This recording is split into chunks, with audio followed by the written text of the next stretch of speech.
Welcome to the Weekly Reference. I'm Mark. I love movies. Let's talk about them. Each week, I'm going to choose 3 topics I'm interested in, and I'll try not to waste your time. You can listen and watch on YouTube, or you can listen to it as a podcast. Just look up the Movie Reference wherever you listen to your podcasts. On this week's episode, I want to talk about Marvel's newest release date, a possible release date for the Odyssey teaser, and Batman Begins turns 20 years old this week. So let's get into it. And one more thing, Jaws turned 50 years old this week, and that movie is just incredible. If you haven't seen Jaws, check it out. Variety has reported that Marvel Studios has secured a December 15th, 2028 release date. It's on the calendar. They put a pin in it. It could be tentative. It could be pushed back. Whatever the case may be, they have this kind of golden goose of a date. And the reason why December is so important for studios is that it is a big money-making month. You do make a lot of money, especially because the kids are going off on break. Not only that, a lot of families are coming to each other's houses and want to, take a break from being at home and want to go out and see a movie. There's a lot of money-making possibilities when you release in December. It's a great position to be in. And that's partly the reason why, I'm sure part of the reason why Avengers Doomsday is coming out December 2026 and Secret Wars is coming out December 2027, which we talked about a couple of weeks ago. It's a nice place to be. And Disney doesn't play with the December release time frame because I feel like they always try to put something grand out there, right? I think when did Avatar: The Way of Water came out? I feel like it's 2 years ago now. Maybe it's 3. I don't remember now. But it came out in December time frame. Star Wars: The Force Awakens also came out in December. Rogue One came out in December. And all those movies have made billions of dollars. Some of them at $2 billion, right? And so it's a great position to be in. You look at Warner Brothers with Aquaman. They made $1 billion when they released in December. So there's a lot of money-making possibility, and and if it's a good movie, it will have legs, and it will lead into January and continue that word of mouth throughout the next year. And so it's just a great position to be in. And so Variety also says that there's 4 other dates kind of slated. We don't know what any of these movies are. We got February, May, November, and now December. And so I have no idea. These are untitled Marvel projects. They're could be moved, like I said earlier. It could be shifted. They might not stick to all 4. But December is something that's just like, okay, what is this? If you're already putting 2 Avengers movies in 2 consecutive years in December, then what could this be? It can't be a 3rd Avengers movie, can it? No, it's too soon. It's too soon. Who knows? And so there's a lot of things that it could be, right? Variety, we all know Variety included that, Blade's being worked on. Doesn't really seem like it jives with December. And then there's the Fantastic Four sequel possibility, which was just dropped in that article that, there could be a sequel to Fantastic Four. Never thought about that yet. And I don't think Marvel's thought about it yet. Or maybe they have thought about it because they've been working on the first one for a couple of years. So maybe whatever happens in Doomsday or Secret Wars leads into a Fantastic Four sequel. But I don't know if they're ready to pull that plug yet because they don't know what's going to happen with the reception of Fantastic Four that's coming out this year. Then, of course, Ryan Coogler's working on Black Panther 3, and we know he's writing it. Thank you, Denzel, for revealing that, and then Coogler confirming it during the promotional tour of Sinners, which is incredible if you haven't seen it. But I don't know, Black Panther 3, I guess it depends on what you decide to do with the character or with that franchise and whatnot. I don't know if it quite screams a December release date. The only one that I hear a lot of people online speculating, and I'm kind of in agreement, is X-Men. But the reason why I think it's going to be X-Men is because back in May when Thunderbolts was coming out, Variety also put out an article that said that the director of Thunderbolts, Jake Schreier, was being eyed to direct X-Men. Now, it doesn't mean he was hired or anything like that, but their sources were reporting like, hey, this might be the guy. And judging by the perception of Thunderbolts, it was really promising. It was like, yeah, you know what? That's a really good idea. It sounds like a good idea. But but that also tells me that they're a little bit further along in the development process of X-Men. And we have a three-year window right now where things could get laid in place and planted as we go along to kind of definitively say, yeah, that's going to be an X-Men movie. It feels like there's a little bit more traction on that film to lead to a December 2028 release date. That's what I'm feeling. And I know a lot of people are feeling the same way. But just to kind of go through certain things, I was looking through phases 4 and 5. And it's like, who needs a sequel? Like, I was looking at the list of what came out in phases 4 and 5, and I'm like, I don't know if any of the only person that I think is logical that deserves a sequel is Shang-Chi. He's showing up in Doomsday, of course, but Shang-Chi, we've been waiting for a sequel. You know what I mean? I want to see the next chapter for that character, and it's been too long. And obviously, I don't feel like that's a December release either. I think it's going to be released a little bit earlier. And then, of course, there's Captain America. They still got to continue with Cap, Anthony Mackie's Cap, right? And he's going to be in Doomsday, but maybe he needs a sequel next. I don't know. Brave New World was such a disappointing film. I don't know. And I don't predict that we're going to see the Eternals anytime soon. I know there's talks of like a Thor 5, but they need to shift gears badly because that fourth one put a bad taste in my mouth. And I don't feel like Thor's the strongest character at the moment until maybe Doomsday comes out and is like, oh, you know what? I want more Thor. But based on Love and Thunder, I'm kind of good. Like, I'll take him in Doomsday, but I don't know if I want a Thor 5. And then Ant-Man, same thing. The last one put a bad taste in my mouth. I really enjoyed the first two Ant-Man movies. I enjoy Paul Rudd as that character, but now it's gotten to the point where it's like, I think I just want to take you as like a supporting character, or you're a part of a team up. I don't know if I necessarily want to see you in your own thing. So it's not a lot of promising characters in the phases 4 and 5, and people might be shouting at the screen, what about Deadpool? I don't know. It doesn't seem like they're very eager to do a Deadpool movie at this point in time. Then there's also Spider-Man, which we don't have to worry about because Spider-Man does have a release date of right now, July 2026, right before Doomsday. And then there's a special project, the Untitled Project as well, coming out July 2027. No one knows what that one's going to be either. So there's a lot of like weird dates. There's 5 dates that are out there that we have no idea what they're going to be. And I know Secret Wars is supposed to be like this concluding thing to this multiverse saga. So whatever, maybe that's why they're keeping it so close to the chest. Maybe that there's a reason why they're like haven't like they have the dates, but they're not going to tell you what they are because whatever happens in Secret Wars is what's going to propel the MCU forward. Whether or not it ends up making a big change to the universe, or maybe it finally closes up shop and then we can kind of start up fresh, not fresh in terms of resetting. I don't want it to reset, but in terms of like, okay, now we can focus on new characters and we can build them up. And I really I want it to go back to the way it was. You know what I mean? Cap it off.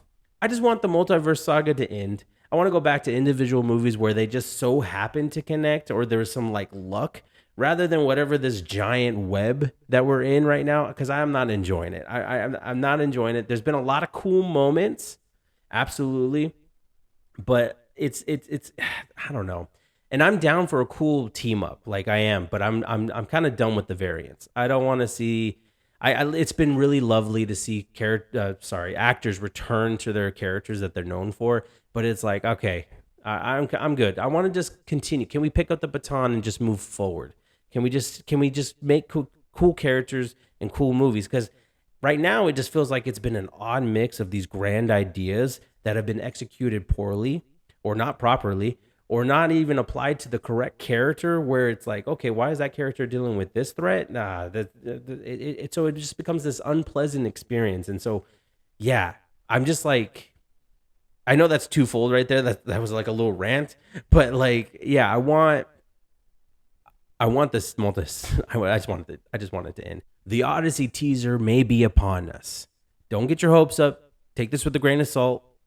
I didn't hear this from. Listen, I don't have any sources, but what happened was I was on Instagram and this picture popped up showing that The Odyssey teaser would be dropping with Jurassic World Rebirth, and it's supposed to be narrated by Anne Hathaway. Okay.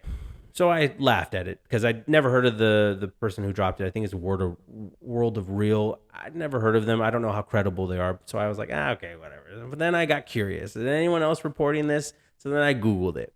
And it all points back to a World of Real. Through a Reddit, all that stuff. It's all linked back to them. So I don't know. But I wouldn't say it's not possible. It's for sure possible because I did some research after that. I had to. I went back and I cross-referenced teaser trailers and movies that they released with, and in particular, Christopher Nolan. So I looked at his partnership with Warner Brothers because he had a working relationship with them for a good amount of time. And I looked back and I saw that, Dunkirk, that one released with Suicide Squad, the one with Will Smith. They were a year apart. Then there's The Dark Knight Rises. That teaser released with Harry Potter and the Deathly Hallows Part 2. And then Interstellar released with Man of Steel.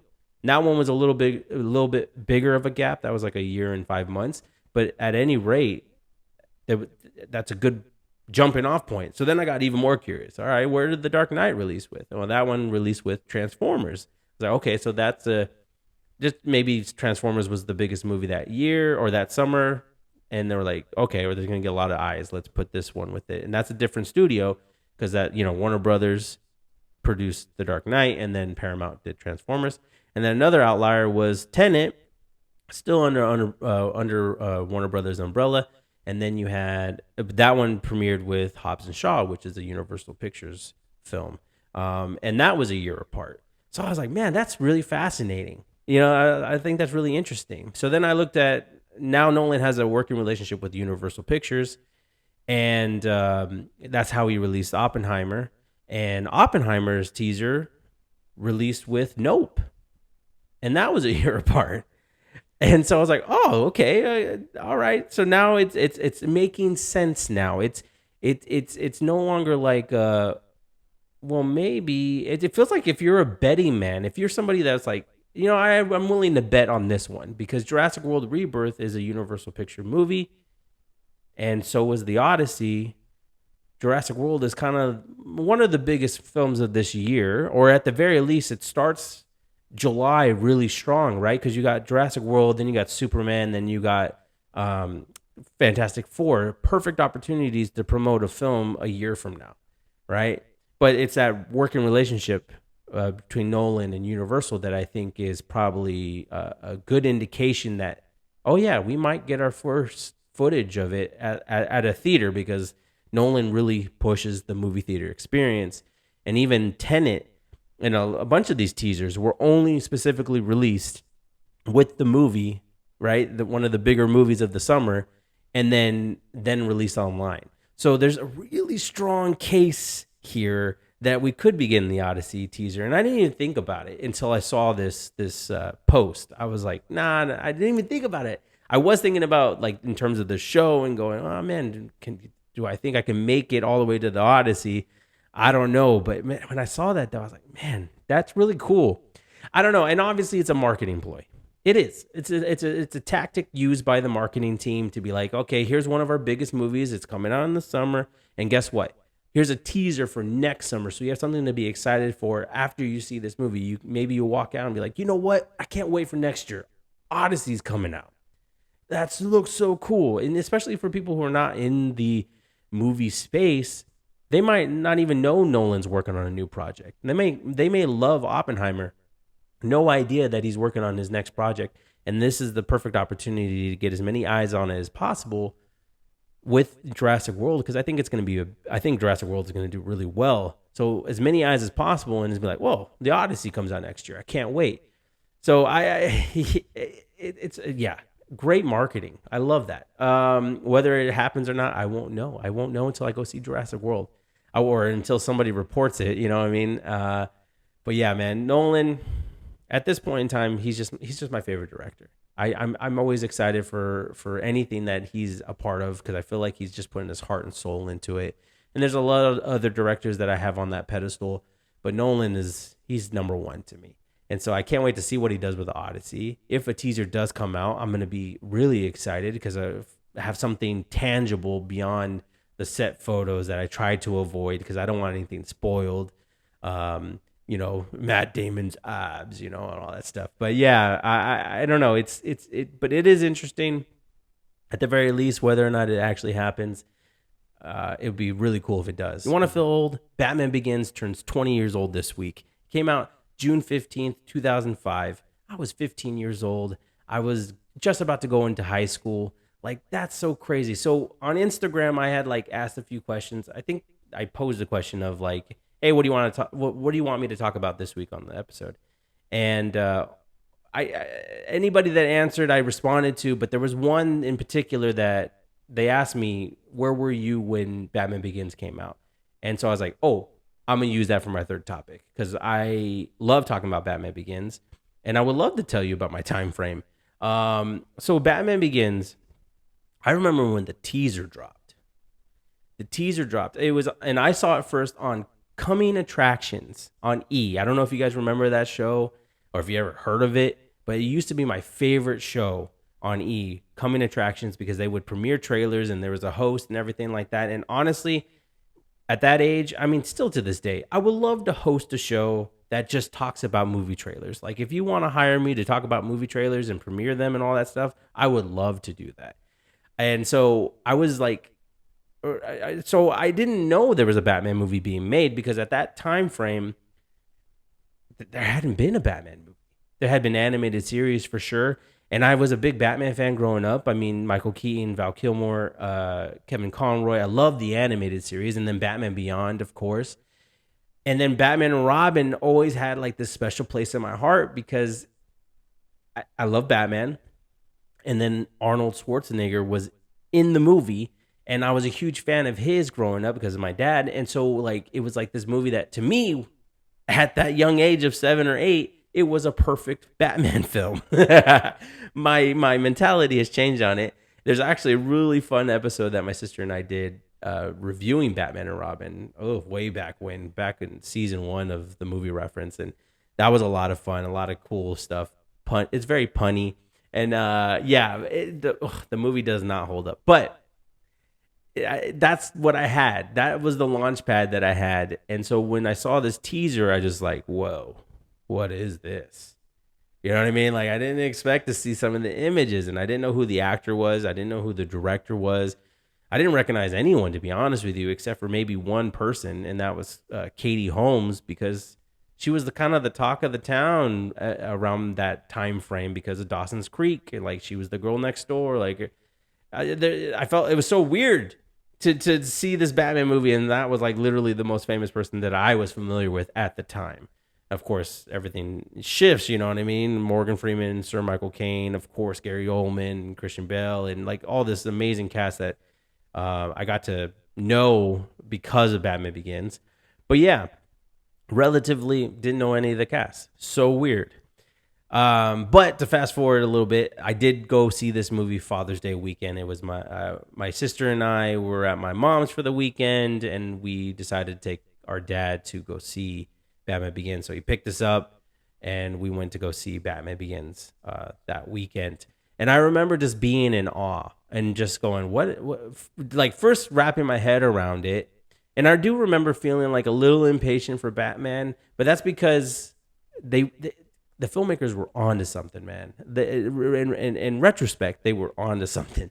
But I was man, okay. And I remember just loving the experience though. Even though I was waiting for Batman, I loved every minute of it. And I loved the score. I loved how it looked. I loved seeing the origin story of Bruce Wayne actually going to fight, and love seeing the continuation of not just Bruce's parents dying, right? We always see that. But to see the continuation of it, of the fact of the, what's his name? The Joe Chill, being, what's the word?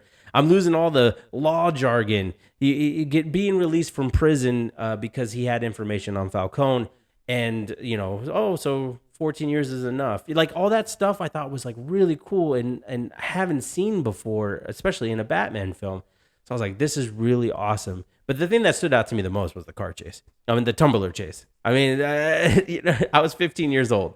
You know what I mean? So when I left that movie, I said, man, that tumbler chase was so sick. Like it's so awesome.